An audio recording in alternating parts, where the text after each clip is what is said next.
Chris and Ashlee, welcome. What's up? Excited to be here. So both of you have been in front of the YFP community before. Ashlee, way back when on episode 95 of the YFP podcast. Chris, more recently on episode 28. But I don't want to assume that folks know all the great things that you're working on and who you are. So, Chris, let's start with you. Tell us a little bit more about yourself, your background into pharmacy, and the work that you're currently doing.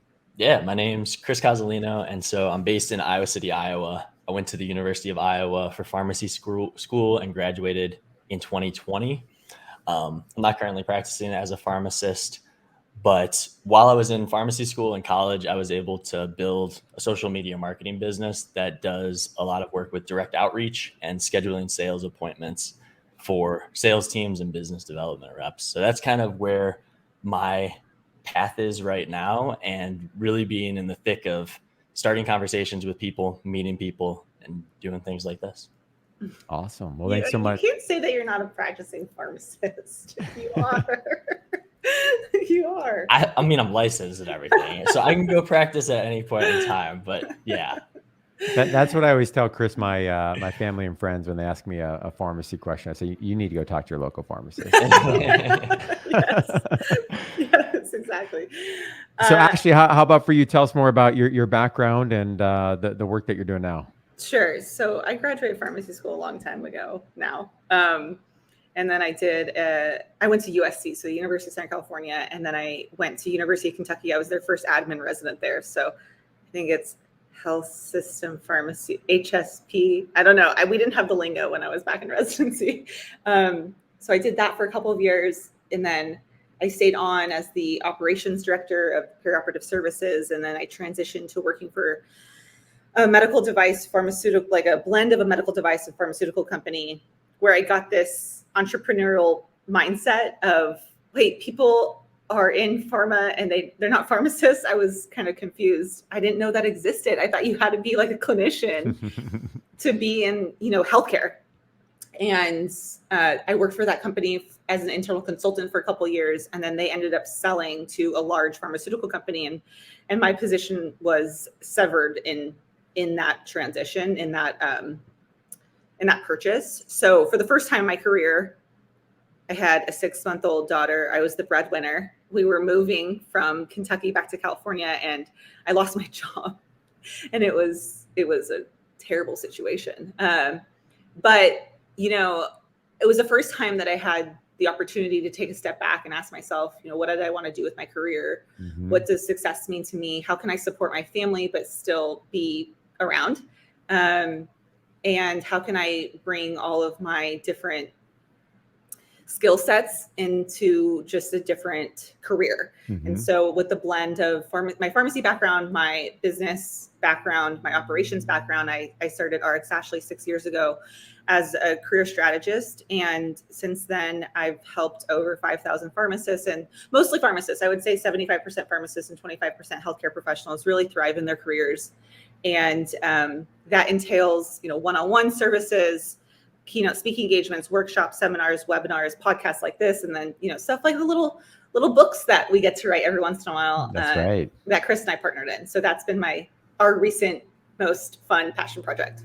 6 years with RX Ashlee. Where has time gone? That's wild. Yeah. I know. I mean, the first year or two was kind of like my side hustle. It was definitely more of like let's dabble in this and see where it goes. And then, stuff got real once things started picking up, and people were happy and clients were happy and I was happy and my husband was happy. I was like, all right, let's see where this goes. So, it's been amazing, and I'm super grateful.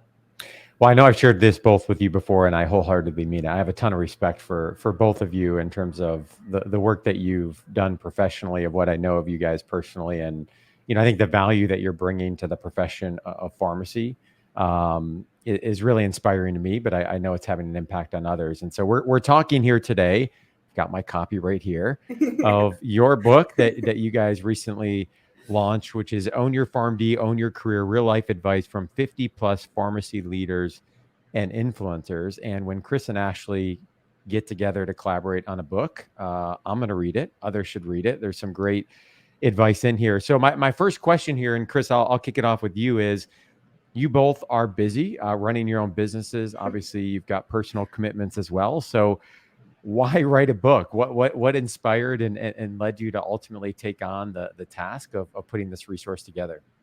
Yeah. And so I think obviously Ashlee and I both like having our hands in pharmacy, and Ashlee is a lot more on the forefront working with pharmacists on a daily basis, whereas I don't get as much time to do that. So since I knew that, I made it a goal of mine to make sure to stay active in the pharmacy community and be able to bring value kind of from what my other passions are with business and entrepreneurship. And there's so many kind of influencers in like traditional entrepreneurship that spew kind of the same messages that if you're in that ecosystem, you hear them over and over again. But if you're not, you've probably never heard a lot of even the cliches. Like probably the most you've heard is your network is your net worth, which everybody hears at networking conferences. But there's so many other tidbits from the entrepreneurship world and those influencers that have made my life a lot better. So being able to kind of bridge that into pharmacy, I've realized that a lot of other people kind of gain value from that. And then kind of on a secondary note, really wanting to tap into the brains of other people and take advantage of my ability as an extrovert to connect with people, have conversations, and know that, you can't really pick at somebody's brain unless you are talking to them or have a more real connection with them. So the goal of the book was really to try to bring out those authentic tidbits that you might not be able to get out of somebody unless you're speaking to them over dinner or casually and not in a professional setting. Yeah, and that's what I love about it. You can read it front to back if you want, and I think have a lot of takeaway, but also can sit on the desk, and you can periodically have it as a source of inspiration. And I hope, as I wrote as a challenge to folks in the foreword, to take advantage of the network that is inside of this book, right? Well, one of the things that, and I don't know if you guys have experienced this as well, when I talk with student pharmacists and even new practitioners, and they're talking boldly about ideas that they have, and they're all energized, which is awesome. And I say, hey, have you talked to so-and-so? Or, have you thought about connecting with so-and-so? And there's almost this fear that like people are untouchable out there, that those are like those people doing those things. And like, I've never run across a pharmacist that hasn't been willing, or another, individual, especially if a connection can be made, that isn't willing to spend a few moments to share some wisdom, advice, encouragement, and to connect you with someone else as well. So I hope folks will, take the advice that's here, but also take it as an opportunity to connect with other individuals in the book. We just did that before the call too. I mean, you guys, Tim jumped on and said, hey, Chris, Ashlee, you guys got to meet this person. You got to meet this person. And then that is like a trail of just amazing connections. You never know where it's going to take you. And one of the things I love about the way that you guys wrote this is that, certainly the individuals that are here, it's a diverse group of individuals, impressive titles and impressive accomplishments. But I think what is most important is the insights into why they've been successful. Right. Right. I think that, we can get hung up in a professional field that is highly credentialed of the number of letters we have after our name and what titles we have. But what is it individually that has allowed those folks to be successful? So as you guys distill the advice of these leaders, the 50 plus individuals that are in this book, Chris, I'll start with you. Did anything surprise you from the responses that came forward? Yeah. And I think it surprised me, but it makes a lot of sense looking back in hindsight. The biggest thing probably being that so much of the advice is very like human advice and not necessarily profession specific. While there are going to be those profession specific tidbits, it's much more the stuff that you don't get by being a pharmacist. I think like as pharmacists, we all go through so much training, and that's kind of your day to day and everything. You're so in the thick of it that being able to hear advice that kind of goes bigger and beyond just pharmacy as a profession, but kind of more life advice and just profession advice that's still relative to healthcare, but has a bigger impact. Yeah, and there's a vulnerability in the responses that I saw come through. And to your comment earlier, that's a lot of conversations over coffee to get that type of information. That's, really here in one resource. But I was impressed with the vulnerability that came through in the responses, and the humility that also came through in the responses. You can tell, at least one of the themes I took away was a huge self-awareness among the individuals. So despite the success, despite the accomplishments, there's great awareness into, what has shaped them into the person and the leader that they are, but also what are the areas that they continue to improve upon and get better. Right. And I think that humility is really refreshing, to read and to see as a theme in the book. For sure. Ashlee, any significant takeaways for you? It's interesting because I train people on how to have humility and how to practice self-awareness every single day. So when I saw the responses, I was like, yes, this is the meat and potatoes that I'm trying to get into pharmacy practice. So it wasn't necessarily surprising to me. It was more on par to what I believe in. And it's just nice that people are talking about it, because when I started blogging, when I started giving keynotes to pharmacists 6-7 years ago, it was a very uncomfortable space. I think people were like, wow, you're so brave for talking about this. I was like, this is normal stuff. Like, why aren't people talking about relationships, about marriages, about how to have a family, how to go through traumas in your life, like divorce, and still maintain a successful career? And so when I started seeing these conversations pop up within some of the dialogue and the conversations that we were having with the people who contributed to the book, I was like, thank you for just being open and honest and real, because I don't think we, especially coming out of pharmacy school, I think you're in this little bit of a bubble, not a little bit, you are in a bubble of what's to be expected in the pharmacy world. And then you get into it and you're like, wait a minute, no one told me about this stuff. So then I like to say every level comes with a new devil. So just because I gave an example of just a recent grad, but 10 years out, 20 years out, 30 years out, 40, 50 years out, every season comes with a different challenge. And a lot of the people that we brought in for the book talked about the different seasons. Yeah, and actually, every level comes with a new devil. I'm going to quote that for you. That's a good one. But I don't know if that's a me quote or if I've learned it from somewhere else. So sorry if someone else said it, but I just remember I've been saying that a lot lately, because I'm in a different season of my life than I was 10 years ago. And I think no one told me to prepare for that. And I think it's really important for the readers or for people listening to understand, defining success at different seasons in your career is really important. 100%. And one of the things that really has hit me across the head over the last couple of years, but I would say has been a journey, really over the last decade, is I'm slowly realizing more and more that my mindset, as I think about our business, what we're working on and trying to transform the financial wellness of the pharmacist workforce, the greatest contribution that I can bring to our business to achieve the vision and the mission that we have is the mindset that I bring to see the potential of who we are and who we can become. And, there's a whole lot in uncovering that of, what are the limitations that someone puts upon themselves, where do those come from? How do we advance through the next level or bust through the next ceiling? Why does that ceiling even exist in the first place? I mean, there's just so much to uncover there, but those are things in pharmacy school you're not even, thinking about. And you start to see whether people use mindset, those words or not, that to me came through loud and clear in this book, was the development of it. So I get to talk with pharmacists every day. One of my greatest joys is when I get to talk with an individual that has a spark of an idea or has something creative they want to pursue, and they just need a little push or a little bit of nudge because they have a lot of self-doubts and fears and anxieties and a lot of things that has prevented them from moving forward with that idea. Sure. And they need some challenging encouragement. So my question here related to that is, for many pharmacists that feel like, hey, I may not be living to my full potential. I feel like there's something else, that might be there. What did you take away as you compiled this as one or two things that are often holding back pharmacists from really living to that full potential? Chris, Yeah. take this?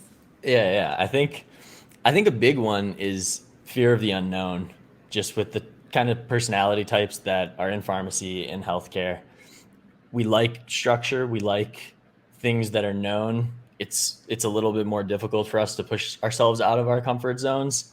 And so I think for one, like fear of, losing a job or letting somebody down in your work, which from my experience seeing other pharmacists, most pharmacists aren't even like close to the point of letting people down, but they're still like working vigorously to not let anybody down. Right. And I think that, so to take that a little bit further, the knowledge that you can always get another job, you can always take a year off, and your life is going to be pretty much the same. That's outside of, having financial responsibilities, and you need to be able to cover those financial responsibilities. But even if it's, you need to go part-time to do some self-discovery, still make the money that, you can support yourself, your family, your loved ones, but take the time to explore something else.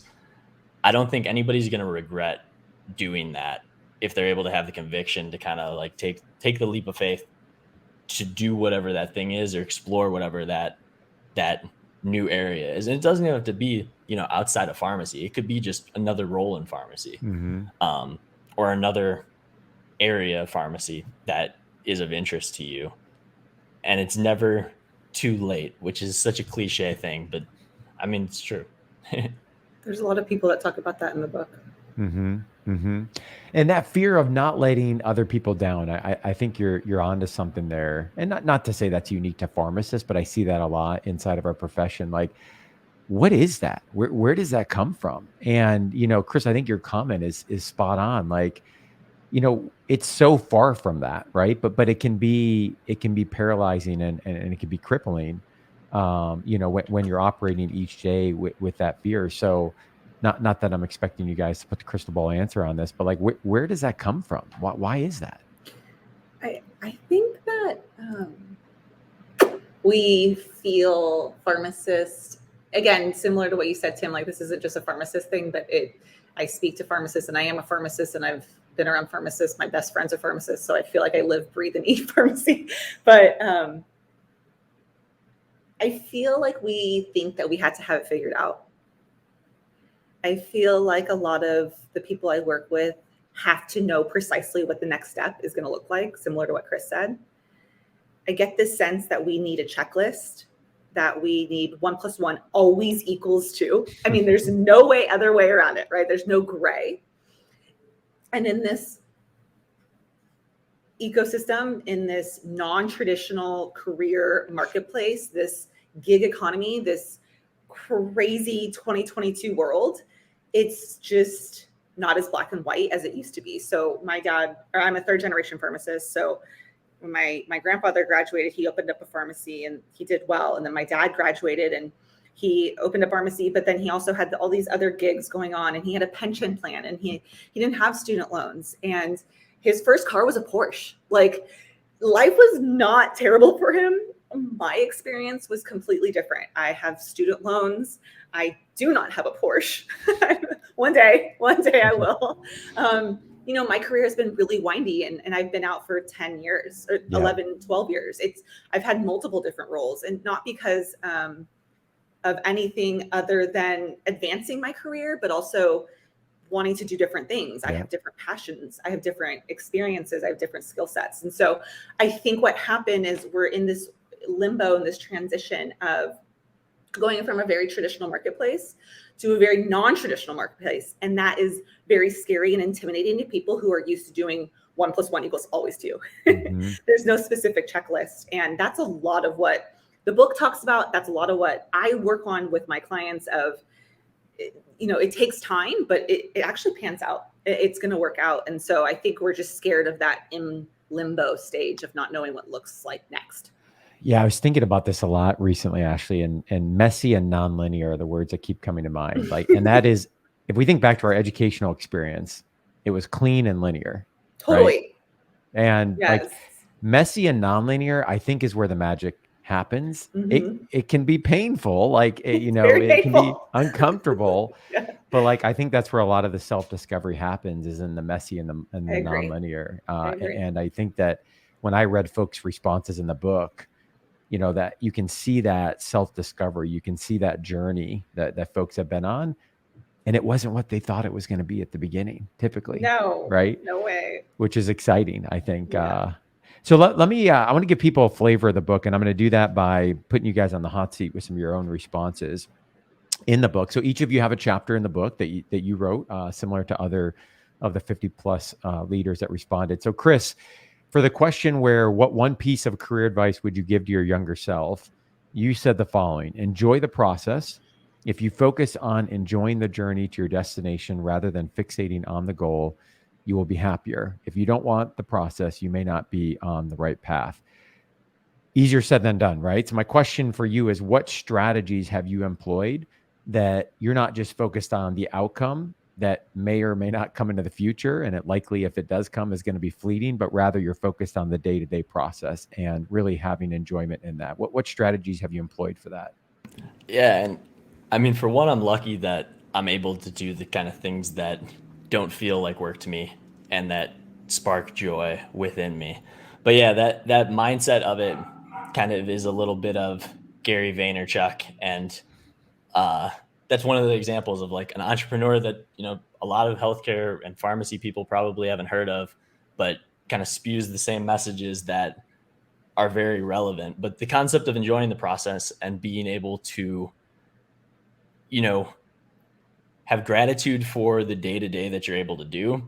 And you can have lofty goals and have goals that you're trying to hit, but if you're able to enjoy getting there just as much as like that final destination, I think that's what happiness is. And, finding a role, finding a position, finding a lifestyle that is conducive of that definitely takes a lot of trial and error.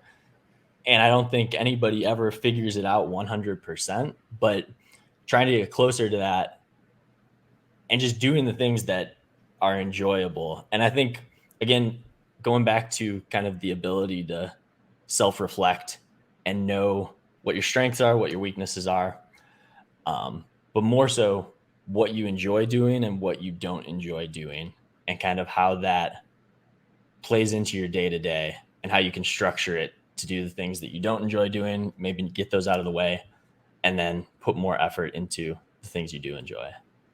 Chris, a follow-up is I hear you say that, like, there's a lot of wisdom in that. And I admire that as someone who's pretty darn early on in their career. Like where does that wisdom come from? Is that experience? Is that mentorship? Like, where are you able to get some of that in terms of enjoying the process? Yeah. And I think I've always been one to take risks, which I'm lucky to have that affinity to taking risk, which has allowed me to kind of do an entrepreneurial route and taste a bunch of different things to see what I like, and inevitably find the things that I enjoy and don't enjoy. Mm-hmm. My parents played a big part in it, encouraging me to try different things and being supportive of that. So I think, having that support system that's going to be encouraging to you and a base of people that you're able to bounce ideas off of. And,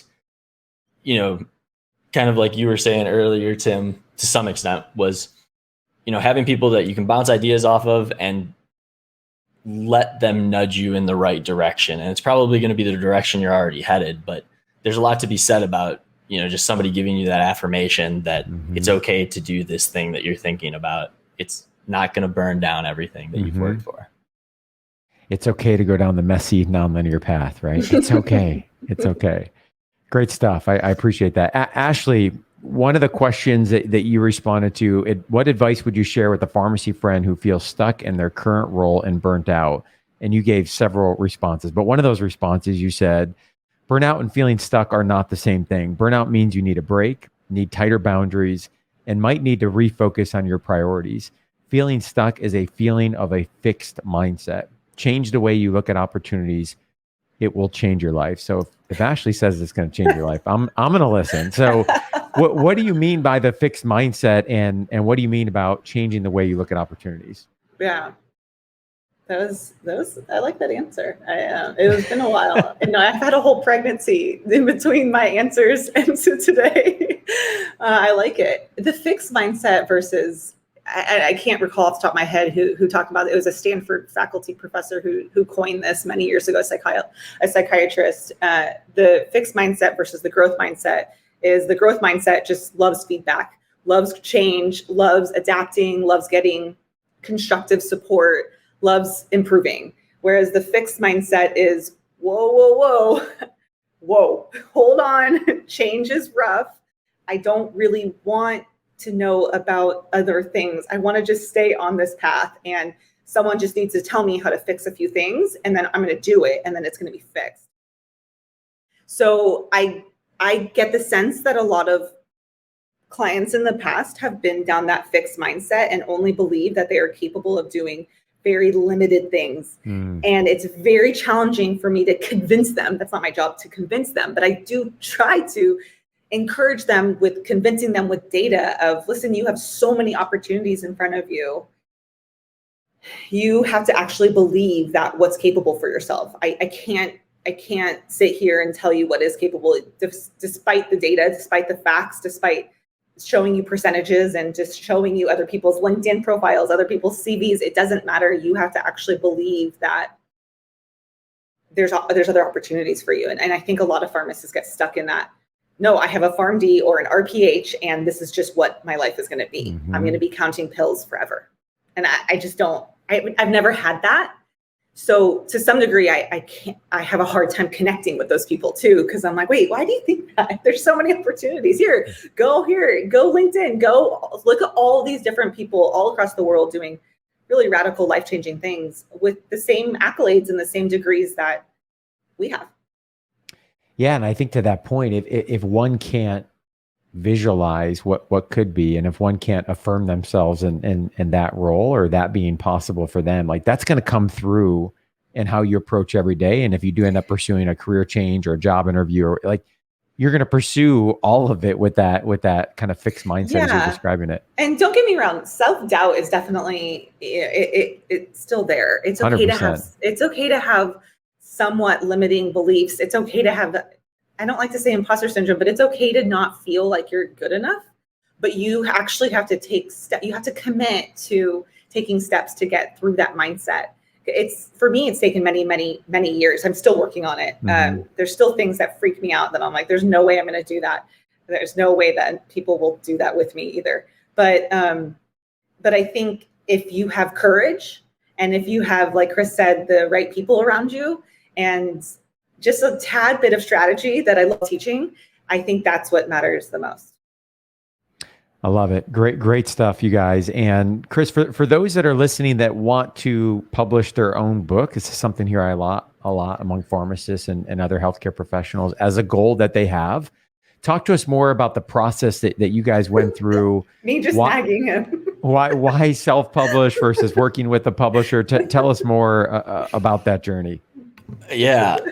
Ashlee was definitely my guide on this, and no, it was just more like, Chris, I need this. Chris, I need this. but since she had already gone through the process, she knew like the buttons to press, like technically to do the publishing. I think that one takeaway is that the actual like route of getting words once you have them into book form isn't that difficult. The hardest part is obviously getting the words there in the first place. So if something's stopping you because you don't know like how difficult it's going to be to self-publish, that is very achievable.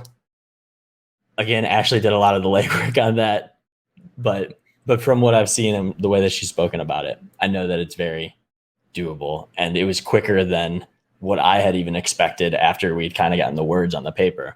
But that was the part of the process that was the most time consuming, and then kind of editing and refining and making it tell the narrative that you wanted to tell in the format that you want to do that in. Which I think goes into kind of like why we wrote the book the way that we did. And a big point that Ashlee and I both feel is that we're kind of stewards of the book, since, we have our passages, but then there's also, 50 plus people that have their passages as well. It's just as much their book as it is ours, which is for one of the reasons why we're looking into making partnerships with organizations like AMCP to be able to donate any of the profits from the book to support pharmacists, support student pharmacists, and use this as, not a vector that brings a ton to Ashlee and myself, but more of a way that it can be kind of like an evergreen novel and ever evolving advice that, is for the profession of pharmacy, and that it's as simple as that and not for anybody else. Yeah. And just to piggyback off that, Chris and I met 4 years ago on LinkedIn, I think, or some social media, I think it was. And then we actually got to meet in person at AMCP. I was giving a keynote and Chris was a student. And Tim, going back to your question of, Chris, how have you become so wise, and where does this come from? I plucked him out from the group, and I could tell early on that he's very smart, but also he has a very, very good heart and really good intentions. And those are my favorite kind of people. And so we've kept in touch over the years, and I've always begged Chris to do some type of collaboration with me. I was like, let's just do something. We both love pharmacy. We both want to give back. And so finally I told him, I was like, Chris, I'm pregnant. It is done. We have to do it now or it's never going to happen. And so he promised me that we would do something before the end of my pregnancy, and it's coming. So we did it right in time. And it was just the best project, Chris. And I couldn't have asked for a better, more supportive partner to do this with. So it's been fun. I love it, because I think that from my experience as well, writing, when you find the right co-author and the right person and you're jiving on the same page, it really is a rewarding experience. And there's accountability, of course, that comes as a benefit. So, and Ashlee, you've been through this before. You authored Influential Dad, Empowered Daughter. So we'll be waiting for book number 3. My goal is to write, once you get writing, well, for Fun. me personally, my personal experience is once you get writing. So I blogged for several years before this, so it's not like I'm a new writer-ish. Writing a book is totally different mindset, but once you get the bug, and once you see the impact, and once you see like your contribution to the universe and how people are writing to you from all over the world, and just how much you've touched them, how much you've challenged them, how much you've changed their perspective, connections. They, especially with this book, there's a lot of people who are reading the book and then going out and connecting with all the different leaders and all the different influencers, which is the goal of the book. It really just, for me personally, it motivates me to keep going. And so I'm in the process, even though Chris and I just published our last book, like, I don't know, a couple weeks ago, I already have a new book in mind. My goal is to write it over my maternity leave. Let's see if that happens. Hold me accountable, Chris. But for me, it's like a bug. It's like, how can I help more people? And how can I share my niche and my expertise with more people? Because again, like Chris said, once you write one, it's kind of, you understand the technicalities. Now, going the other route, like the publisher, getting a book agent, and like doing all that, I've never done, but it is on my bucket list. But self-publishing is honestly just, it's for me personally, it's been really valuable just to get your word into the world. I love that. And I would encourage both of you, because I feel very strongly that, when you're writing or sharing in another medium in a way that's having an impact on others, you have a responsibility to keep doing that if it's having an impact. And so I look forward to continuing to follow both of you in the journey. And for folks that want to pick up a copy of Own Your PharmD, Own Your Career, real life advice from 50 plus pharmacy leaders and influencers, you can pick it up on Amazon. So Chris, Ashlee, thank you both so much for not only putting this together, but also for coming on and having this discussion. Appreciate your time. Tim, we didn't really talk about your foreword. I mean, you wrote a great foreword too for us. When Chris and I started working on the book, I was like, Tim has to be the person. And then you guys officially met, and Chris and I were like, oh yeah, Tim's definitely, you have such a great voice in the profession, and you're such an advocate. And I mean, you fit right in with all of these other interviewers that we've been doing, and we both just really admire your work and appreciate the opportunity to connect with you. And thanks for taking the time to write such a great forward. It was powerful. Even if you just read the forward, I thought I was like, oh my gosh, this is really good. So it was good. Well, thanks for the opportunity. I was humbled to be able to do it. So it was fun to be a part of it, and again to read it when it all came together. So congratulations to you guys, and thanks again for joining. Thank you. Thanks for having us. As we conclude this week's podcast, an important reminder that the content on this show is provided to you for informational purposes only and is not intended to provide and should not be relied on for investment or any other advice. Information in the podcast and corresponding material should not be construed as a solicitation or offer to buy or sell any investment or related financial products. We urge listeners to consult with a financial advisor with respect to any investment. Furthermore, the information contained in our archived newsletters, blog posts, and podcasts is not updated and may not be accurate at the time you listen to it on the podcast. Opinions and analyses expressed herein are solely those of your financial pharmacist unless otherwise noted and constitute judgments as of the dates published. Such information may contain forward-looking statements which are not intended to be guarantees of future events. Actual results could differ materially from those anticipated in the forward-looking statements. For more information, please visit yourfinancialpharmacist.com/disclaimer. Thank you again for your support of the Your Financial Pharmacist podcast. Have a great rest of your week.